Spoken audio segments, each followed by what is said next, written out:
Hey everybody, Mr. Patel here for Sports Exercise, getting your Google Drive set up for year one. Um, the presentation is available for you to access links on the class syllabus. So first things first, there's three basic steps to this tutorial. The first step is actually having a professional Google account. Many of you have used Google already at school. One of the things that I really want to make sure is that you have an appropriate name. So three examples here. Mine is the orange. This is the one that we'd be using for class. It's great. It's fine. It's a pretty generic um, email account that is not going to be judged. The one in red you see, of course, is not really appropriate for school or for your professional career. Just remember, a lot of these email accounts you can search, and people will follow you based off of your account name, and they'll pretty much get an opinion about you if you're not careful. Then there's the one in green. If it's got a first and a last name, maybe a graduating year, something that's just a little bit more appropriate, just be smart about it, okay?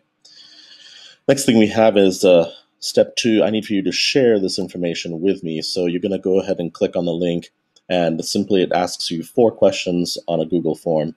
Your name, your block, your contact information, and specifically a cell phone number. I really need an accurate cell phone number. Don't put in your mom's or something. I need yours. If you don't have a cell phone, no big deal. You can talk to me individually about that.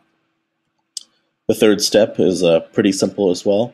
It's setting up your Google Drive. So you'll see a toolbar in the top right-hand side corner. Many of you are familiar with it.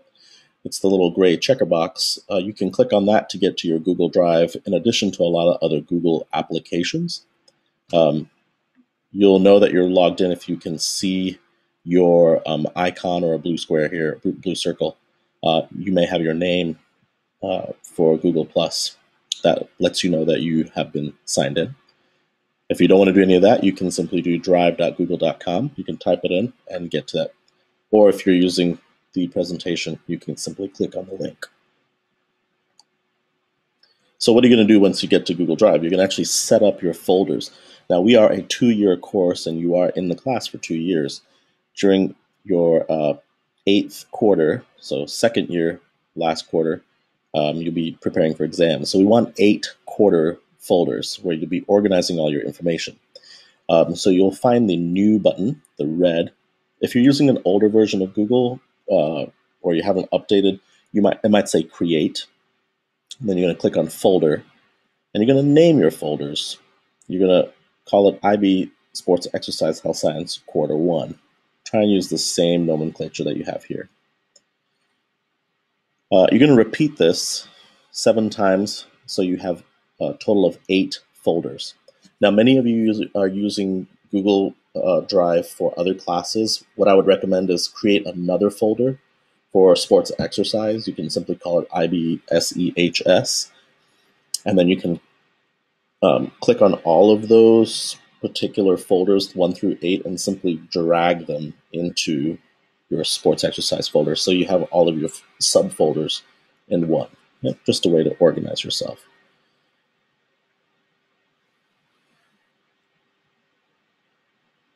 That's basically telling you what I just told you as far as categorizing your folders if you're using it for multiple class. All right, thanks guys, I appreciate it.